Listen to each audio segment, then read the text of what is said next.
Happy New Year and welcome back to another edition of our movie reviews. My name is Danielle Findlay. I'm the guest host here and I'm with my lovely co-host, Brent Marchant. Hi, Brent. Happy New Year. How are you? Hi, Danielle. Good. Happy New Year to you too. Thank you. Did you have a good holiday? Yes, it was very nice. It was low key, but it was fun. Good. Well, I think that you've watched a lot of movies. You got your fill, but by gathering what we're going to talk about today, so I'm looking forward to that.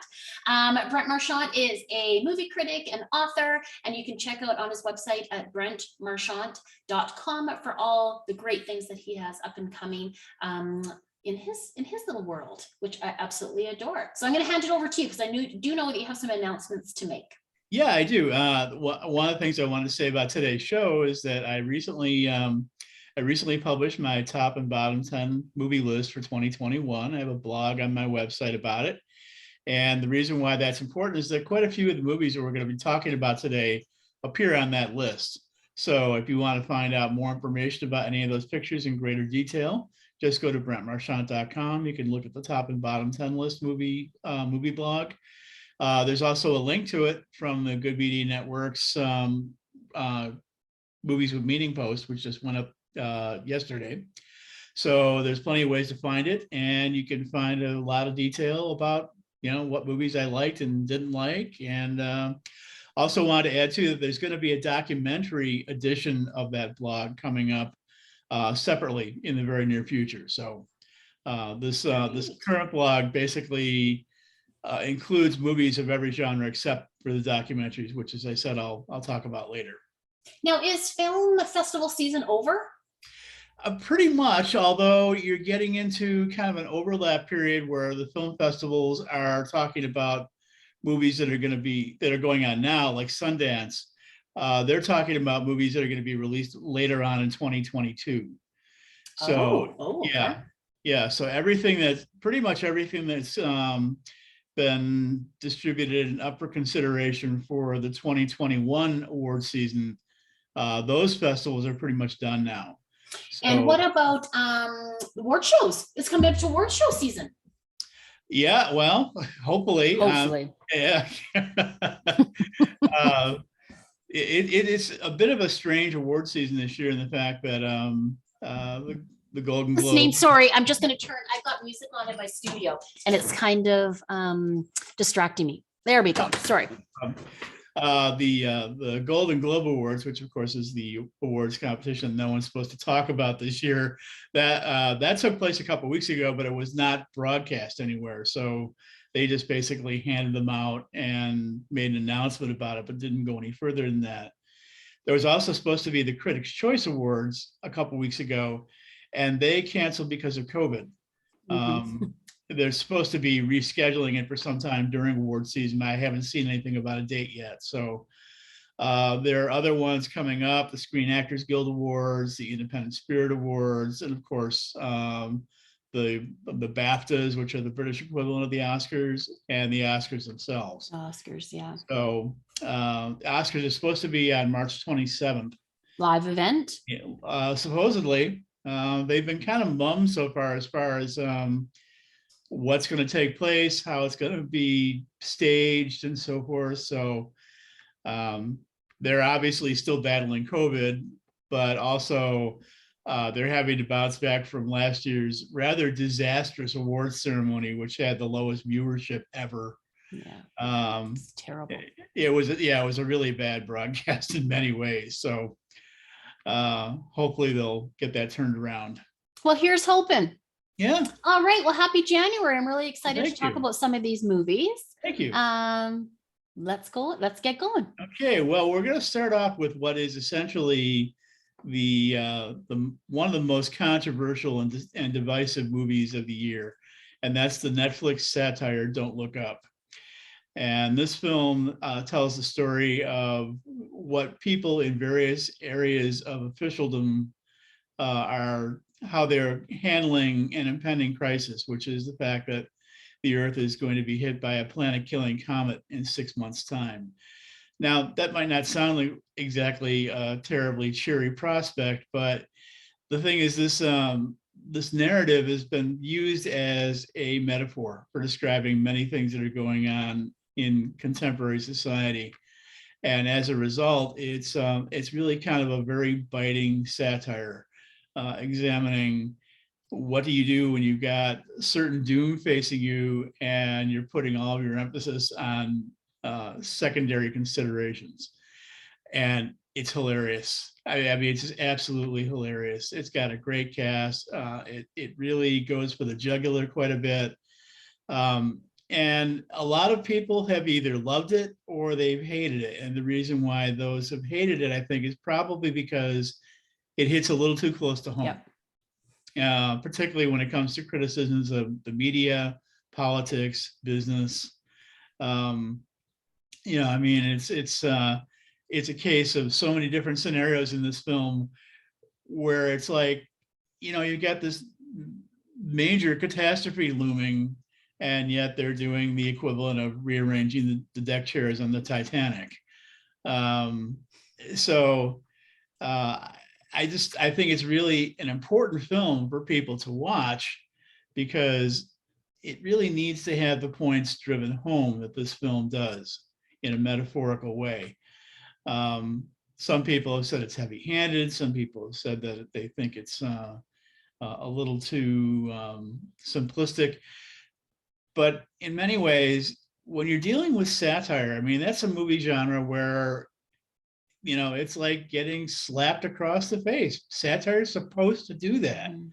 So the fact that this movie does do that shouldn't come as any surprise.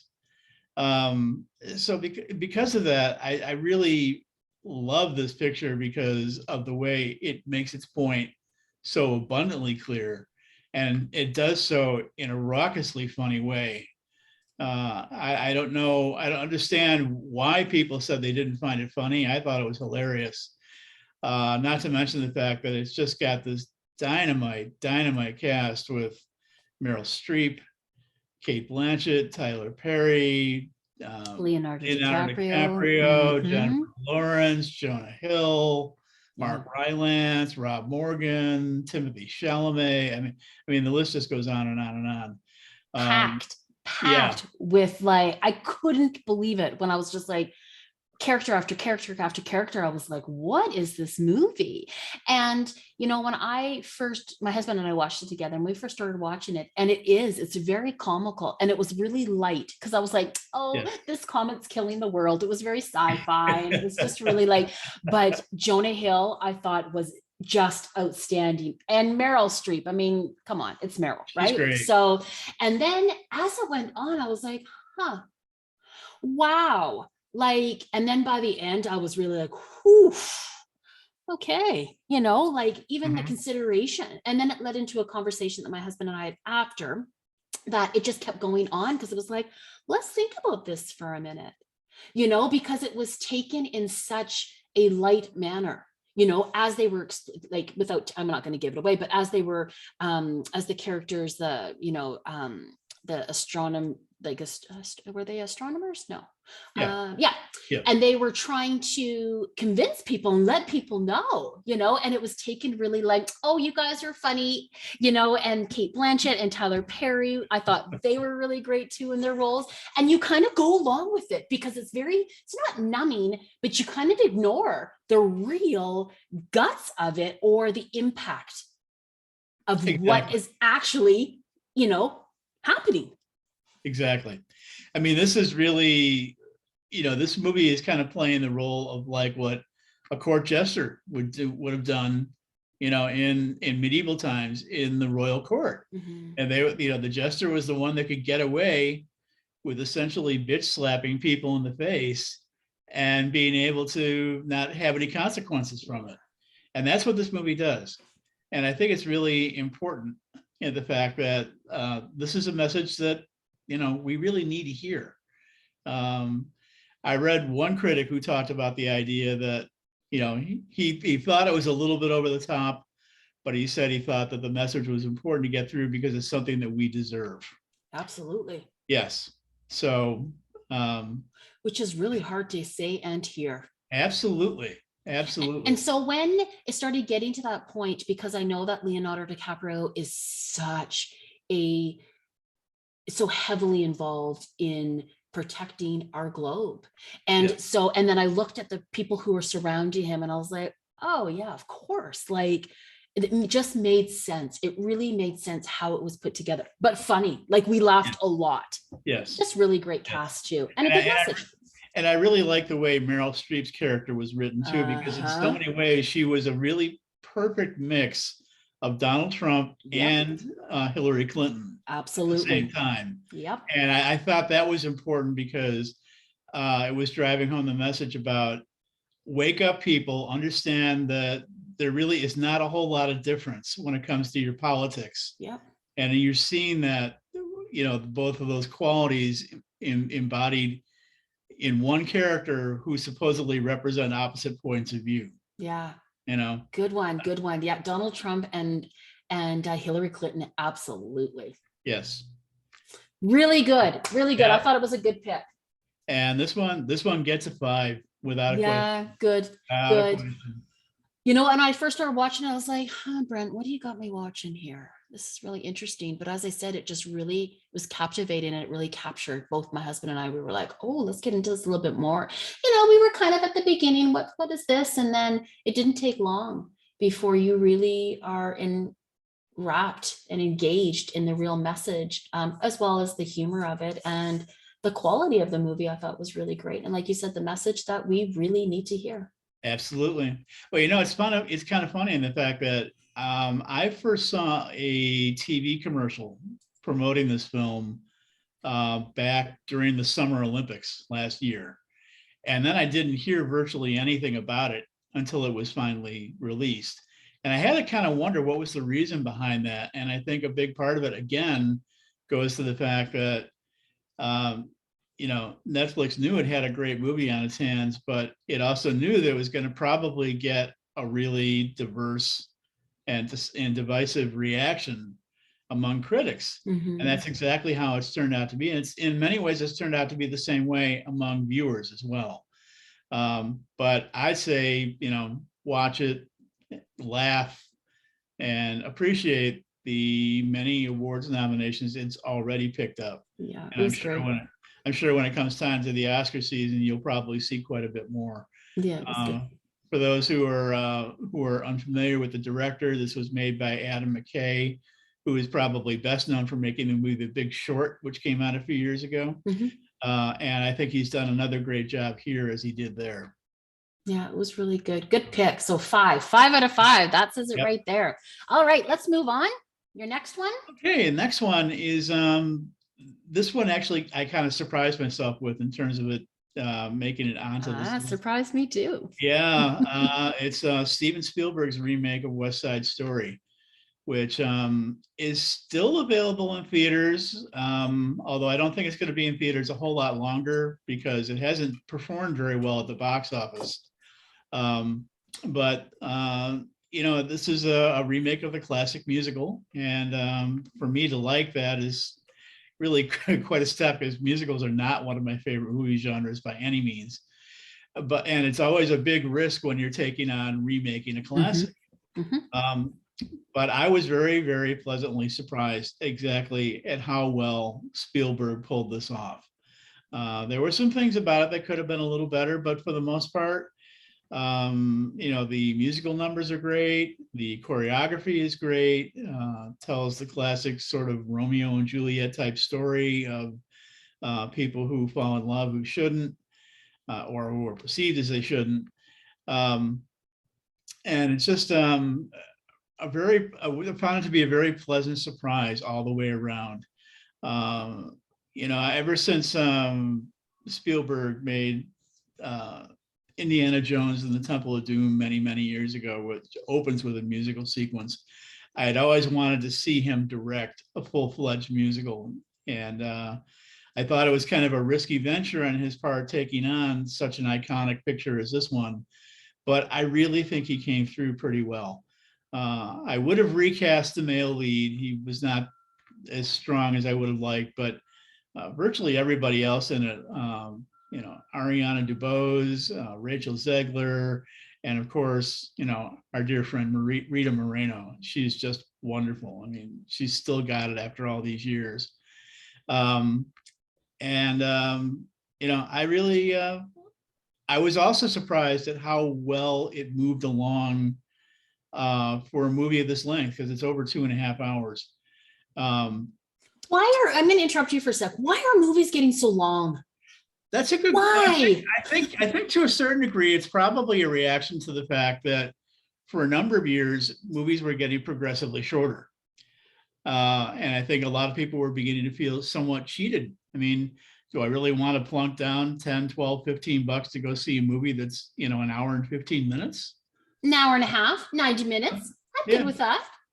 Well, the thing is, I mean, movies years ago typically were, about 2 hours in length, or longer. And they've been progressively getting shorter and shorter and shorter, because I think studios have perceived that a lot of viewers, younger viewers in particular, have got shorter attention spans, so they won't sit for a longer movie. Yeah. But there's a number of people who are saying, "Hey, come on, give me more than an hour and 15 minutes." And in the with the advent of home media, DVDs and so forth, oftentimes in the bonus features, they include the deleted scenes from movies. And if you watch those, a lot of times you look at it and say, why did they cut that? That really should have been included. It would have made the picture stronger. So now I think some studios and distributors have decided, well, maybe we should just keep them at their original length, the director's cut length.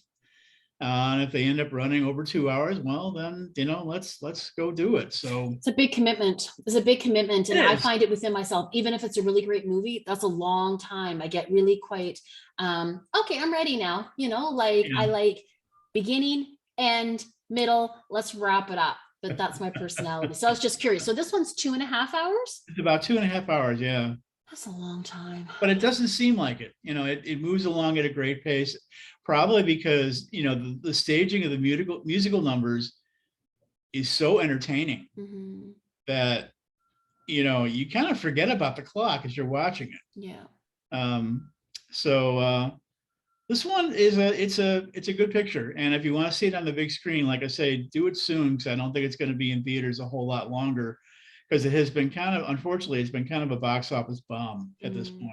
That's too bad. Despite the critical acclaim and despite the many, awards recognition it's been getting so far. So if you're a musical fan, I think you'll probably enjoy it. Like I say, I'm typically not a musical fan, and the fact that I liked it is saying a lot.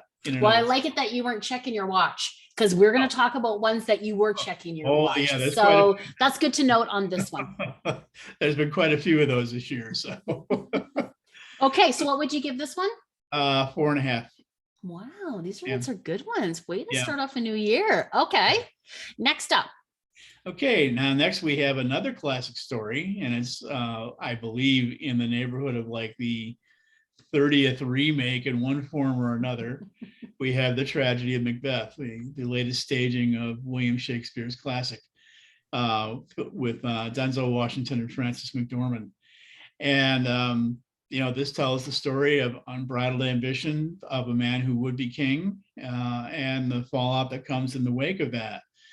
And this is beautifully acted and beautifully filmed in black and white.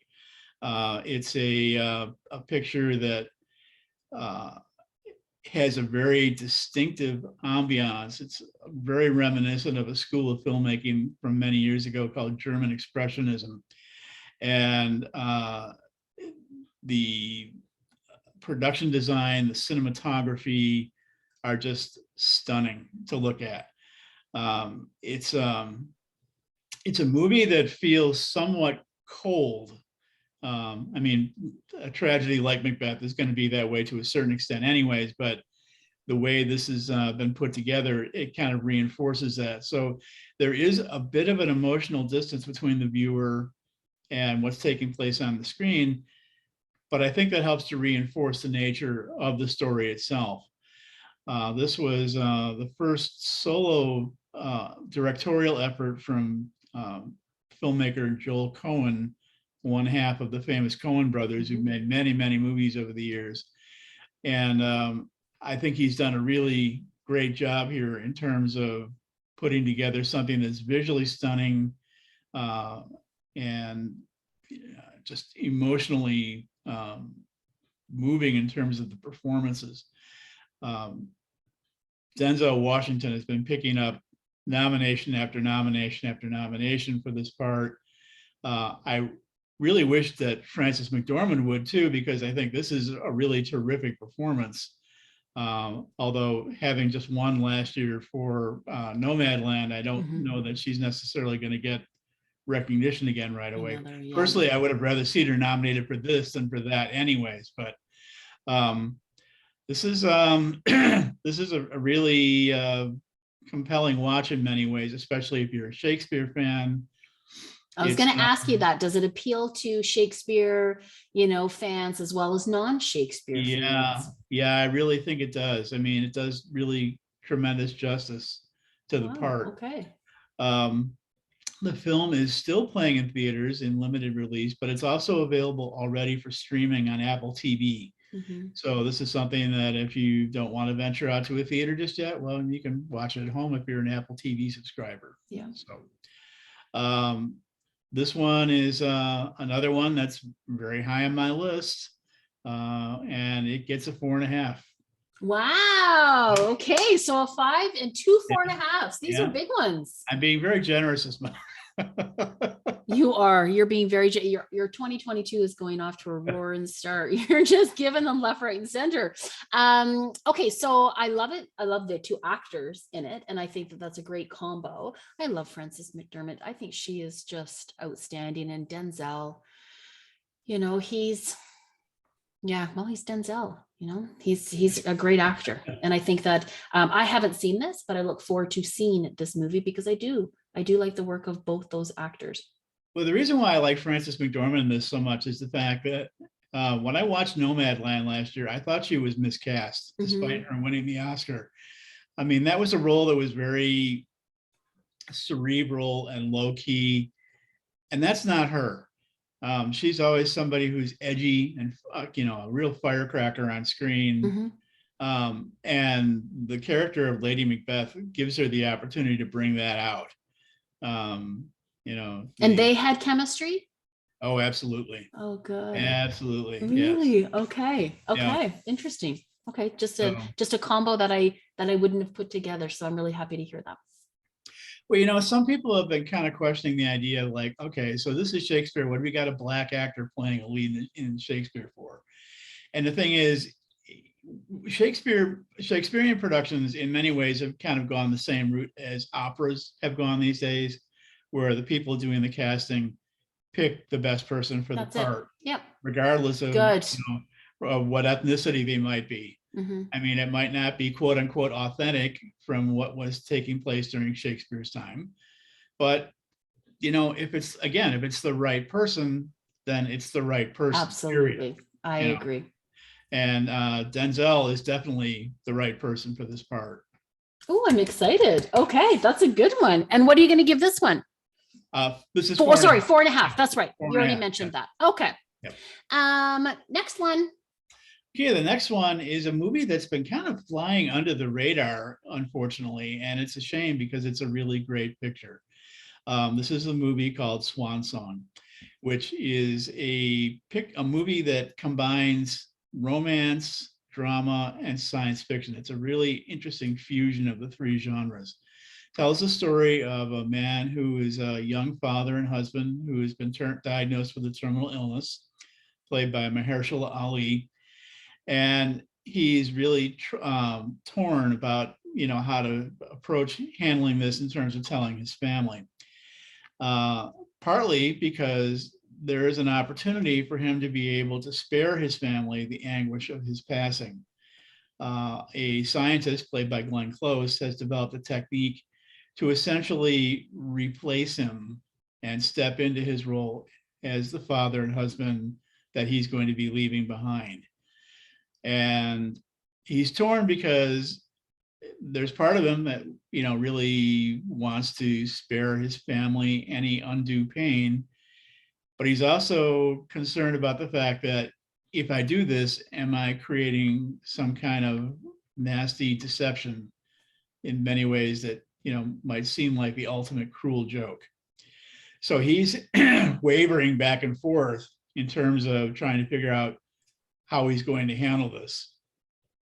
And it features what I consider to be the best male lead performance of 2021. I mean, yeah, every time I watch Mahershala Ali in something, and I just keep asking myself, can this man do no wrong? I mean, every time I've seen him perform, he's just been outstanding. And that's very much the case here too. He was nominated for a Golden Globe. He didn't win, but I was certainly glad to see him get the recognition, at least with the nomination, because this is a role that has, it's kind of like the old Rodney Dangerfield joke, it ain't getting no respect. It's a movie that really does deserve to get that, especially with the way it's able to effectively blend science fiction, romance, and drama all into one story. I mean, it's a real trick to try and pull that off. Not to mention the fact that he's got a terrific supporting cast working with him. His wife, played by Naomi Harris, who he starred with in Moonlight a couple years ago, and also Awkwafina, who plays another one of Glenn Close's patients. And she's there for some comic relief in a story that's kind of, it's kind of heavy in terms of its content, and she helps to kind of lighten the load a little bit. So the chemistry of these four performers in this film is really spot on, and it tells a story that really, tugs at the heartstrings in many ways. It discusses how does one handle a moral dilemma? Any number of really big issues that a lot of movies just don't typically get into, at least in the depth that this picture does. Now, the reason why I say it's been flying under the radar is that this is an Apple TV production that, like some of the stuff that Netflix puts out, initially played in theaters for an extremely short window. But has since gone to streaming and is available on Apple TV for streaming now. So I'd recommend it. There's a little bit of there's a few slow spots in the first half, but just seeing the intensity of the drama as it plays out, especially in the context in which it's set, really make this worth watching. And also, especially for the performances. I mean, and particularly Mahershala Ali. I mean, he's just terrific. Okay, well, you know what? And here's a tip for the viewers and listeners. Make sure you have the right movie, because I just put it into my search and it came up with Swan Song, and I rented it. I started watching. I was like, this is not the movie that we're supposed to be talking about. So just make sure you have the right one is all. Yeah, that's absolutely true. It's kind of that's one of the things I think that may also be hurting, is the fact that there is another 2021 release called Swan Song. About a celebrity hairdresser. Yes. And that has supposedly gotten pretty good reviews too. I haven't seen it yet. I didn't finish watching it just because I wanted to get another movie in. But yeah, just to be aware, there's watch both of them, but the one that we're talking about is the one that's on Apple. Yes. Okay. Yeah. And I'm sorry, how many stars? This one gets 4.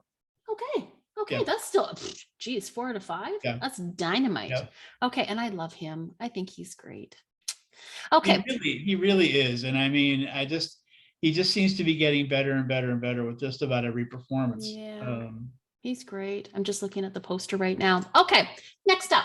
Okay, so the next couple of movies are all foreign releases, and I know that not everybody enjoys foreign releases, but I have been a big fan of them, particularly this past year, because they've been among some of the best movies that have come out.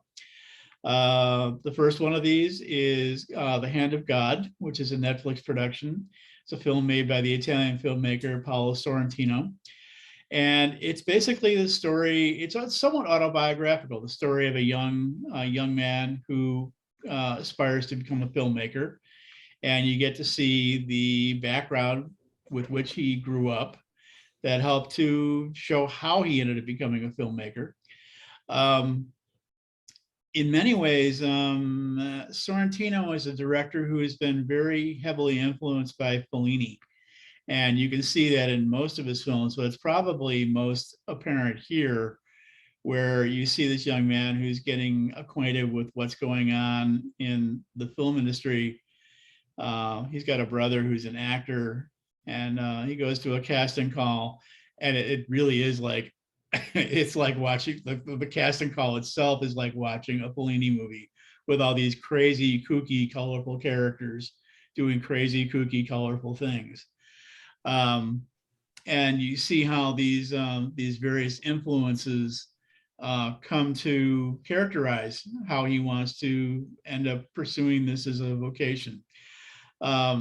He also has a very colorful, crazy family, which again is part of what contributes to him wanting to become a filmmaker. You know, you end up seeing a coming of age story which has a direction aimed at a particular vocation coming out in the end. Now, the film, because it's, you know, very Fellini-esque, is very edgy at times. There are elements of the story that some people may cringe a little bit when they're watching it. But, you know, when you watch many of Fellini's films, you kind of cringe when you watch those too. So I really, I like Sorrentino's work a great deal. I don't think this is quite up to the same standard as some of his other films, but it's still very enjoyable and very thought-provoking while you're watching it. It's available, as I said, on Netflix, so it is available for streaming. It can also be a little bit episodic at times in terms of the way it shows all of the different influences that you know, characterize this individual's development. But you know, in so many ways, when we look back on our lives and we see the different pieces that may at times seem disjointed from one another, in the end, you can, when you look back at them collectively, it's possible to see how they all essentially caused a form of coalescence to lead you to where you are.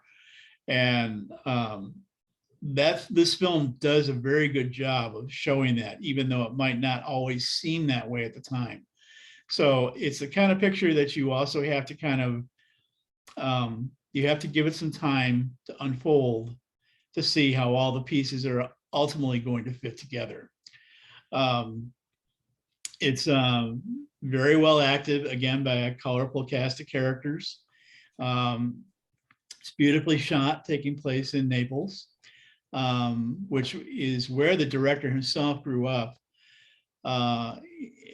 It's kind of a return for him in some ways, because he's mostly made a lot of his films in Rome over the years, but this one has been a return to his roots of sorts.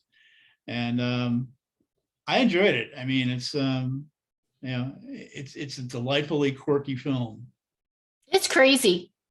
You know, and when you said that it's colorful and his family's crazy, it's crazy. Like every character, when you said that, you know, you have to wait till it all unfolds, you can see how every single character had some influence in his life choices. It was really like, and they were all amazing and all really different, and all had their craziness about them. I love foreign film. I really enjoyed this one. I loved it that it was in Naples. It was really just beautiful. The scenery, the actors were amazing.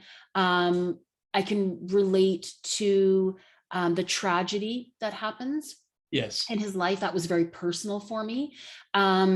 I could see how close they were, but yet his coming of age as you said, like just how his life was unfolding because he was young, and his crazy aunt and crazy neighbor and just all of these people and how they really influenced him.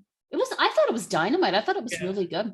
And how they often engaged in some really bizarre behavior too, that just kind of comes out of left field. You're watching things unfold seemingly normally, and all of a sudden something really off the wall happens. You know. Yeah, and it is edgy. There's certain things, and there was a times when I was like, this has got to be a joke. This can't be really happening. But yet, and then I kept thinking about how it is, you know, semi-autobiography, you know, and I thought, wow, I could see this actually happening in somebody's life. It wasn't that far-fetched that I'd be like, that couldn't have ever happened. The one thing that I find interesting about this film too is that if this is your first Sorrentino film, it kind of whets your appetite for wanting to see some of the other movies that he's done. And in particular, the two that I really recommend are The Great Beauty and Youth, because they both show how this aspiring young filmmaker went on to make films that are outgrowths of this particular story. So if you haven't seen either, I haven't seen either one of those, so that's good. That's good to note. Okay, it was Youth and The Great Beauty. The Great Beauty. Okay. Yeah, the Great Beauty is in Italian, and Youth is in English. And Youth has got a terrific cast with Harvey Keitel, Michael Caine, Jane Fonda. Yeah, I mean, it's got a really great lineup of people. Okay, I just made note. Good. Yeah, I liked it. It was a good pick, and it was, I don't know, it was just a really enjoyable one for me. I really liked it. Yeah. This is another one that played very briefly in theaters and then went right to streaming. So if you're interested in seeing it, it's on Netflix. How many stars? This one gets a 4. Yeah, perfect. Yeah, that was really good. Okay, and next up? So next one is another foreign film, and this one comes from a nation that's not particularly known for filmmaking. It comes from Malta. It's a film called Lutsu, which tells the story of a fisherman who plies his trade using rather traditional methods in that colorful fishing boat that you see on the screen. Those boats are called Lutsus, and they are the hallmark of the independent fishermen who work in and around Malta. And it tells the story of what he faces when his trade is being threatened by the influence of big fishing companies that come in with huge trawlers, a lot of automation, auctions of where the catch that he takes in every day end up getting diminished in terms of what the buyers are willing to offer. And it comes at a time when he's experiencing some personal issues in his life. He's got a young son who needs some expensive medical care, and then his boat becomes damaged, and it's kind of like one problem after another that piles up, and he's faced with the question of, how do I keep going? And if I am going to keep going, am I going to do it in the traditional way that I typically have? Or am I going to sell out to, one of the bigger corporations so I can have a guaranteed income? It's a case where there's like a lot of moral dilemmas that are put on this character in a context that is something that, typically isn't portrayed in film very often. And it makes it interesting in that regard. It's a location and a setting and a storyline that's really kind of out of the ordinary, even though it's dealing with the kinds of issues that many of us face when we've got a lot of moral dilemmas in our hands. This is the premier directing effort from a filmmaker named Alex Camilleri. And I was very, very impressed, especially since the fact that many of his cast members, including the lead, were not professional actors. The lead actor actually is a Maltese fisherman. And he ended up winning last year's Sundance Award for special acting recognition. Wow. Yeah. So it's a really, it's a nice little morality play picture. And it does a really good job at depicting the question of what happens when tradition and progress start butting heads with one another. I really enjoy this. This is another little sleeper that just kind of flew in under the radar. It played in theaters briefly back in the fall and is now available for streaming on multiple sources. And it's one of those movies that I've kind of sort of made a case for wanting to help promote it a little bit, because it's a really good picture that I think deserves to be seen, especially since it really didn't get the play it deserved initially to, get itself better known. It is receiving some award season buzz. I hope it receives more because it's a good little picture, and I really enjoyed it a lot. Good. Yeah. And it's available for streaming, you said, on multiple sources. I Yeah. couldn't find it, but I'm gonna get back Apple TV. So maybe it's on that one. I think it's on Amazon Prime, if I'm not mistaken. Okay. And from the its distributor, Kino Lorber. Kino's streaming service has got it, I believe. So yeah, I think you've got a couple of different options for it. Cool. Okay. That's interesting, and I'm glad that you're rooting for it, and sharing it, because I think that that's really important. How many stars? This one gets 4. Oh, good. Yep. Good. Oh, I can't wait. I really want to watch this one. Okay, good call. All right, and next up. Okay, next up is another foreign film. This one comes from Norway. It's called The Worst Person in the World, and this is going to be released theatrically on February 4th. I caught it at the Chicago Film Festival last year. It was my favorite film from the festival. I believe we may have talked about it briefly when we did the film festival wrap up last fall, but I wanted to talk about it individually now, because I'm glad to see that it's getting a general release, and I really encourage people to see this one. This is a romantic comedy, or as the director calls it, the anti-romantic comedy. Features characters that you're not necessarily would think of as being in a picture like this. It tells the story of a young woman who is looking to find herself in life, both vocationally and romantically. And she ends up getting herself into a number of situations that seem to start out fine, but when she's in them, she says to herself, this really isn't what I want. And she ends up backing out, and the people are upset that, like, well, you led me on. She's like, well, I'm being honest with you. This isn't working for me. So you want me to stay with this just because, it's for your benefit? Yeah, exactly. It's my life. So, it takes her through a number of different things. And because of that, she ends up sort of being labeled the worst person in the world for leaving this trail of carnage. And to a certain extent, because she's personally upset that she can't find herself, she sort of quietly embraces that label for herself as well. Like, well, maybe I am the worst person in the world. But then again, why should I, stick with things that I know aren't going to work? Yeah, compromise her happiness or her truth. Exactly. So in that respect, it really puts an added dimension into the romantic comedy genre that typically is not found. The writing in this film is spot on, absolutely, really well done.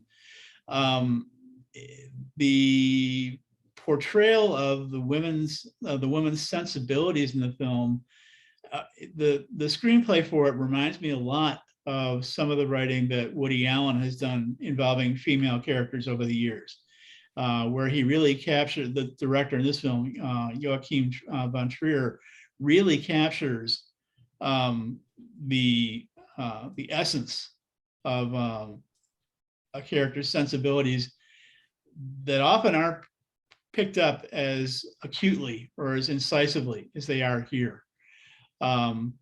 Also, the lead performance by the actress Renata Reinsve is just outstanding. She ended up winning the award for the best actress at the Cannes Film Festival last year for this role. And the other thing I like about this film too is the fact that it's told in a series of chapters, and it's not necessarily consecutive in terms of creating a continuous time frame for the story. You're seeing snapshots of her life in these different situations, and in many ways, each of the different chapters is filmed differently from the one that preceded it. So you get a variety of filming styles brought into this too, that kind of accentuates the changes of mind that she goes through as she's exploring and trying to find herself. So I really thought I was captivated when I saw this, because this was way more than I was expecting out of a movie. And I really enjoyed it. A really different kind of story told in a very different way, involving very different kinds of characters from what you would typically find in a romantic comedy, or again, as the director calls it, the anti-romantic comedy. Yeah. So I recommend this highly. As I say, it's coming out February 4th. If you like foreign films, if you like movies that got a different take on life, definitely go see it. Okay, perfect. February 4th. Well, you're lucky to have caught an early glimpse of it and be a fan of it. So that's good. I like movies like that, where, like you said, they come under the radar. They're little sleepers that they just kind of come up, unlike the ones that we're now going to talk about, who have had, some marketing or some splash media, and you're captivated by that, and then it's just the lunch bag letdown. Well, but before we leave Worst Person in the World, I wanted to mention that it does get 5 stars. Oh, yeah. Really? Okay. Yeah, this is another 5-star production. Okay. And also the fact that it's when it first appeared in the film festivals last fall, a lot of critics were saying very quietly, this has got best foreign language film potential. Oh. And I think that could still be the case. There's another film out there, a Japanese film called Drive My Car, which is considered the front runner in many ways for the best foreign language awards. But you could have a groundswell developing behind this one, because it's something that a lot of critics have very quietly been promoting, saying, go see this, it's really worth seeing. So nice, good pick, good one. Okay, I'll look out for that one too. Okay, so yes, so now that we've had 7 really terrific pictures. Yeah, the lowest one got a 4 out of 5. Yep. Jeez. Okay, this is good.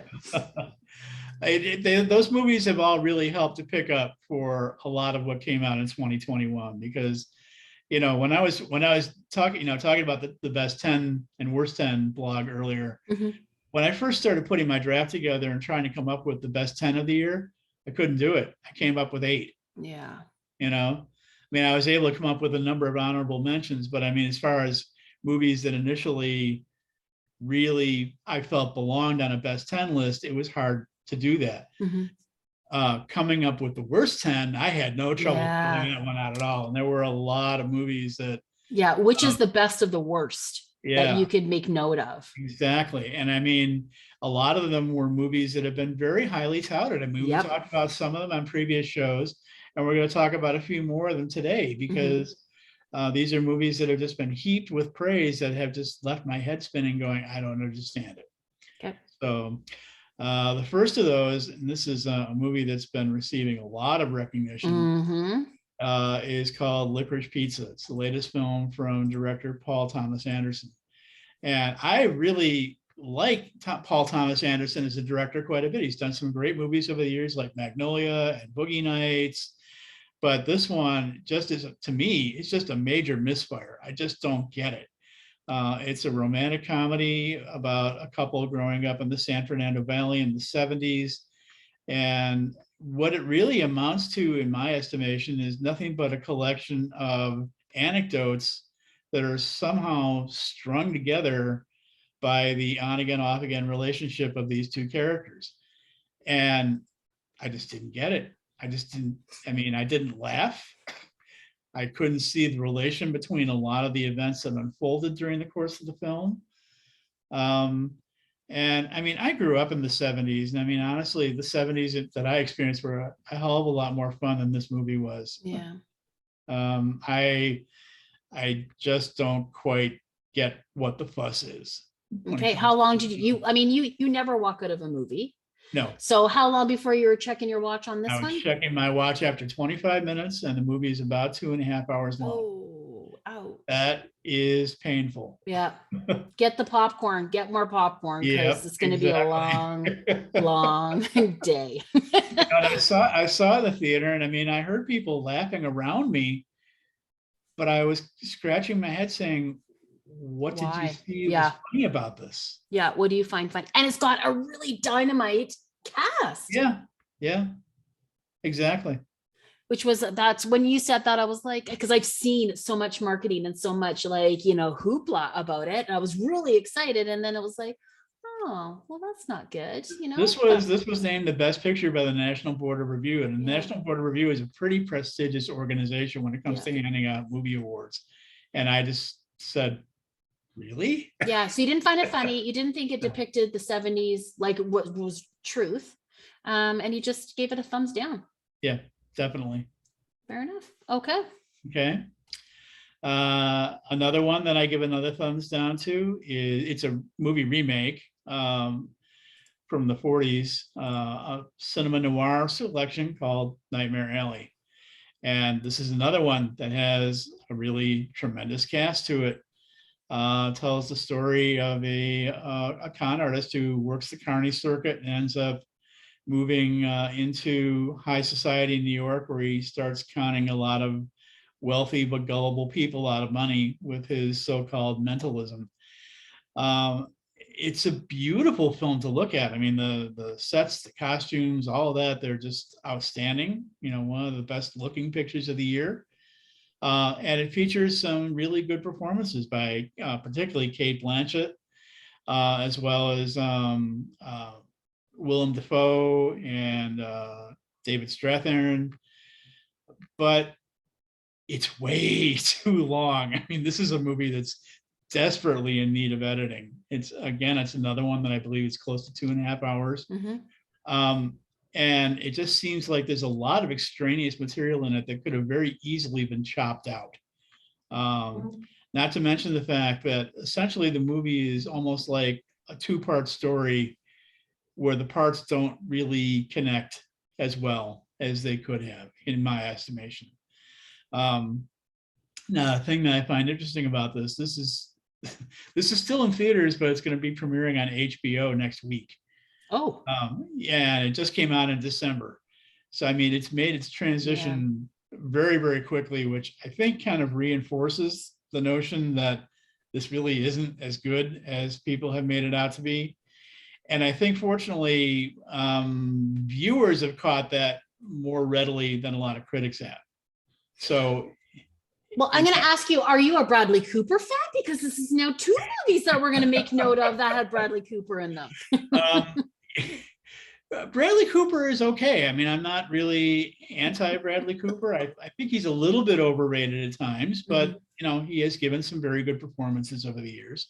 Well, he was in Licorice Pizza, and he's in Nightmare Alley, and both of them you're giving a thumbs down to. Yeah, I think it's really more the material than it is Bradley Cooper. Just so happens that he's in both movies. Yeah, and it's disappointing that this one didn't turn out as well as it did, because this was made by Guillermo del Toro, who made The Shape of Water a few years ago, which was an absolutely delightful film and wonderful in so many ways.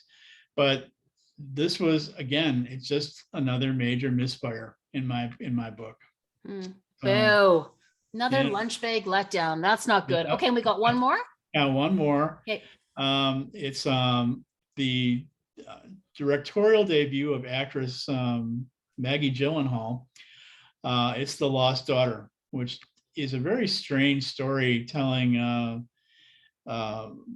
the sort of the reminiscences of a middle-aged woman played by Olivia Colman, who looks back on her mothering time when she was younger, because it's all brought to light when she goes on vacation and sees another young mother played by Dakota Johnson, how she's raising her child. And seeing the young mother helps to stir up a lot of memories for her character, which are all depicted in flashbacks, where a younger version of Olivia Colman's character is played by the actress Jessie Buckley. Now, this is a film that features fine performances by Olivia Colman and Jessie Buckley. I like them both a great deal. But the material, I felt when I was watching this that I was being strung along, that it was going to be leading to some kind of payoff that never really materializes, or never really materializes with the same kind of aha moment that I was expecting to come out of it. And again, this is another long one. It's about 2 hours. And it took me a little bit longer to start checking my watch with this one, but I think part of it was I was cutting it some slack, saying, okay, this is going someplace at some point. But it really didn't, not in the way I was hoping or expecting that it would. And I was reading a number of reviews about this where the critics were saying things like, well, Maggie Gyllenhaal really needs to be credited for taking complicated material and translating it reasonably well to screen.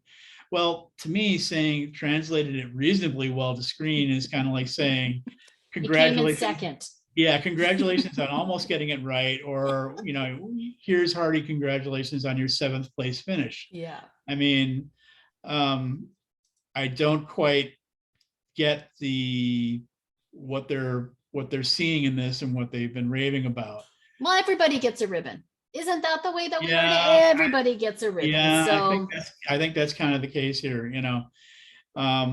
So this one has just finished its theatrical run, as far as I know, but it is available on Netflix if you want to watch it. Okay. So, but I wouldn't overly highly recommend this one, because it doesn't quite live up to, I think, the potential that it could have had. Nice. Well, that's unfortunate, because I really like her, Maggie Gyllenhaal. Yes. And it's disappointing that this one didn't measure up as I thought maybe it should or would. Well, I think it could be a case of overreach on a first-time project. Yeah. I mean, if this real, I haven't read the source material, but if it really is as complicated and involved as it's supposed to be, that's a lot to tackle when you're first time out as a director. Absolutely. And it takes courage, and good on her, that she took the leap. So good on her for doing that. And I'm sure some people are going to love it, which is great. It'll appeal to some audience, for your audience. Oh yeah, I mean, a lot of critics have, again, they've been heaping praise on this one, and it's been receiving awards nominations, and and I mean, it's hard, it's hard to not like anything that Olivia Colman does. I mean, she's such a terrific actress. And this is a good showcase for Jessie Buckley, who is a rising star and has done some good work so far. But this is, I think, far and away, the best stuff that she's done so far. So, okay, so the ones that we should watch, your overview of the best in 2021 and the worst in 2021, can be found on your website at brentmarchant.com. In summary, anything else you want to add?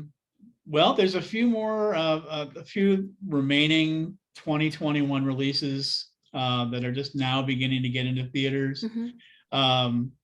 Mostly foreign and documentary films at this point. So it'll be curious to see what the last of these the stragglers from the 2021 release year come up with. And are you going to make note of them on your site as well, so people Yes. can? Okay, good. Yeah. All of these films, like everything else I see, you can always find them on the Quick Cuts page on brentmarchant.com, because I do review everything I watch, Okay. at least in brief. Good. So perfect. Okay, let's wrap it up. I can't believe our time is already coming to a close. I know. As always, such a pleasure, Brent. I've really enjoyed our time together, and you know, see what happens in February. I just can't wait to see what you're going to be talking about in February, and seeing what's going to be released between now and then that's going to catch your eye, and you're going to give a thumbs up and give some really good reviews, or some thumb down, so you can give us a heads up that 2.5 hours of my time is not to be wasted. Well, let's hope that I have mostly thumbs up to see. I hope so. I hope so. As always, such a pleasure to see you. I will talk to you soon. Take care. Take care. Bye-bye. Thanks so much. Bye-bye.